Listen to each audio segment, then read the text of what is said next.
IFM News. IFM News. IFM News. Lokal.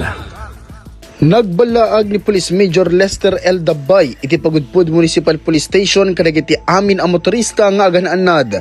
Dahito ikat kalpasan ang napasamak iti nakam ames a desgrasya iti barangay Kaunayan iti naso nga ili ang nakatayan iti dua as senior citizen ken nakasugsugatan dagiti innempay at tao. Basar iti report ket nagapud dagitoy iti Kawayan City Isabela ket manarimaan ti panagbisita iglesia dagitoy a misyonaryo.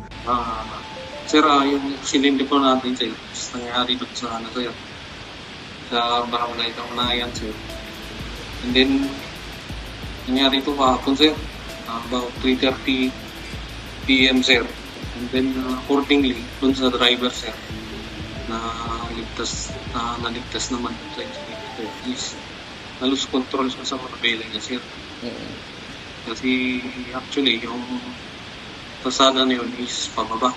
So galing silang taas, pababa yun, then medyo mabilis, hanap na ganyan yung bilis niya dahil sa, and then hindi niya na-control, then naibangga niya sa puno na mahukali. Sir, saan po galing yung sasakyan nila, sir?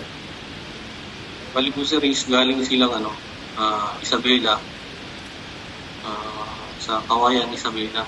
Bali ito is one silang mga missionaries or religious missionaries sila sa sekta nila sir is yung Ginang Piat sa Cagayan sir. Imbatad di hepe, anas kan iti panagananad kan saan a panagmaneho no kasta ang makaturog wenno nakainom iti arak. Mag-ingat po tayo sa pagmamaliw, sunod sa mataas traffic sa kaiwasan natin yung mag-inom. Sabi yung, di ba, meron tayong naging signages para na don't drink and drive. And then, huwag din tayong mag-cellphone, pahabang nag-drive. Nangit po natin tatandaan yung disiplina sa pagmamaliw. Iti agdama, ket manarima di patrolling ken checkpoint di PNP Pagudpud, tapno iti kasta, ket may pasigurado dati kampanyada, anataltalgeda kalsada para kadagiti motorista. Para iti IFM News, Idol Lawrence Martinez, Tatak IFM. IFM News. IFM News. IFM News. Lokal.